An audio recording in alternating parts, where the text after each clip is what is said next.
So welcome back. तो एक quick इसका रिव्यू करते हैं। फ्रीकोनॉमिक्स बुक है, दो ऑथर्स मिलके लिखे हैं, स्टीवन डी लेविट और डबनर, दोनों मिलके लिखे हैं। ये बुक इकोनॉमिक्स को देखने का एक अलग पर्सपेक्टिव देता है इसके रीडर्स। तो जब भी हम लोग इकोनॉमिक्स और फाइनेंस के बारे में बात कर रहे होते हैं, हम लोग एक kind of over the time 3-4 साल के ऊपर एक पर्सपेक्टिव बनाते हैं कि मार्केट कैसा है और मेरा पर्सपेक्टिव क्या है, हम बियरिश हैं, बुलिश हैं, और इन सब के कारण काफ़ी हेल्पफुल होता है ये सब चीज़ें। पर इन सब के कारण एक बबल ऑफ थॉट्स बन जाता है। तो उस बबल ऑफ थॉट को ब्रेक करने के लिए, ताकि मार्केट को और बेटर तरीके से समझ पाओ, मल्टीपल पर्सपेक्टिव होना चाहिए। मल्टीपल पर्सपेक्टिव कहाँ से आएगा?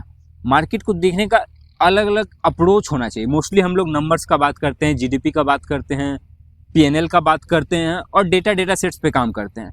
पर ये बुक फ्रीकोनॉमिक्स एक अलग व्यू देता है मार्केट ट्रेंड्स को समझने का, और वो भी नंबर्स के बेसिस पे नहीं। जो हम लोग के क्या बोलते हैं, ह्यूरिस्टिक्स हैं, जो हमारे बायसेस हैं, उनको तोड़ के एक अलग देखने का नज़रिया। तो इसके कुछ इंपॉर्टेंट पॉइंट्स हैं, उसके बारे में पहले बात करते हैं।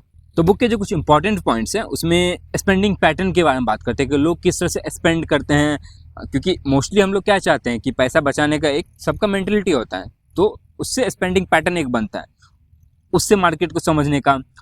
फिर बुक मोरालिटी और इकोनॉमी का बात करता है। तो मोरालिटी और इकोनॉमी में क्या है कि दुनिया को या फिर इकोनॉमी को या फिर फाइनेंस को हम लोग जो देखना चाहते हैं वो मोरालिटी है, पर जो एक्चुअल चीज़ें हो रही हैं वो इकोनॉमिक्स है।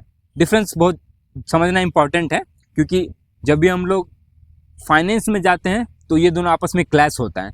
अगर तुम मार्केट में रिटर्न्स बनाना चाह रहे हो, तुम्हें ऐसे कंपनी में इन्वेस्ट करना होगा जो शायद मॉडली अच्छा ना हो, जो सोसाइटी के लिए अच्छा ना हो, पर तुमको पता है कि वो कंपनी अच्छा करने वाला है।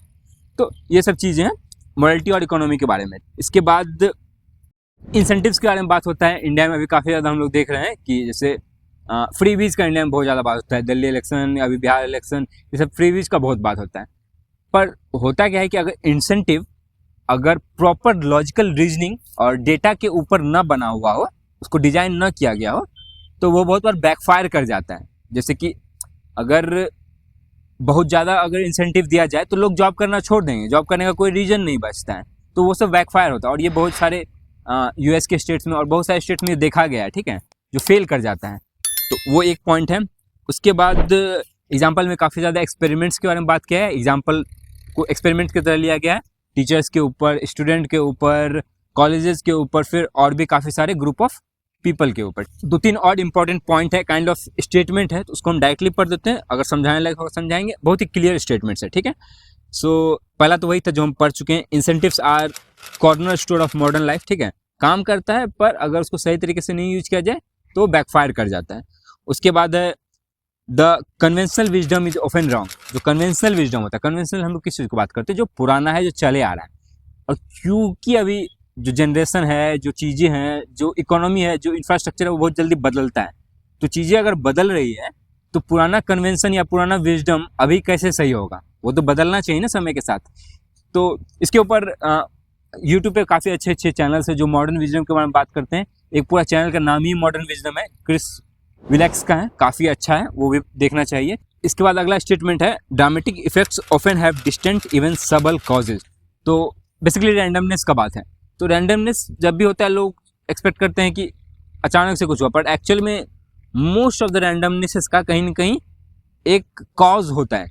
उसके बाद एक्सपर्ट्स के बारे में मल्टीपल बुक्स बात करते हैं। ये बुक बात करता है, क्वाइट बात करता है, स्किन इन द गेम बात करता है। एक्सपर्ट्स के बारे में मोस्ट ऑफ द बुक्स को हम देखे हैं, जो भी हम राइटर्स पढ़ रहे हैं, एक्सपर्ट्स को डिस्कार्ड करते हैं, क्योंकि एक्सपर्ट का जो एक्सपर्टीज़ है, ठीक है, वो हेल्पफुल नहीं होता है। क्यों नहीं हेल्पफुल होता है?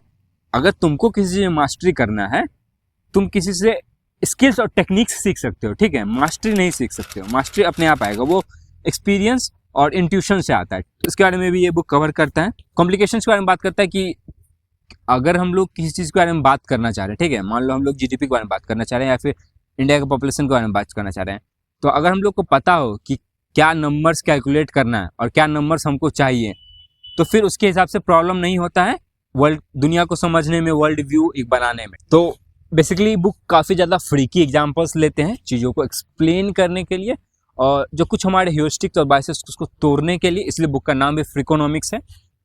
ओवरऑल बुक मेरे साइड से रिकमेंडेशन है, ठीक है, क्योंकि एक अलग पर्सपेक्टिव बनाना, और ये वन ऑफ अ काइंड है। फ्रीकोनॉमिक्स जैसा बुक शायद ही कोई दूसरा बुक है, क्योंकि बाकी बुक्स के आसपास बहुत सारे बुक्स मिल जाएंगे।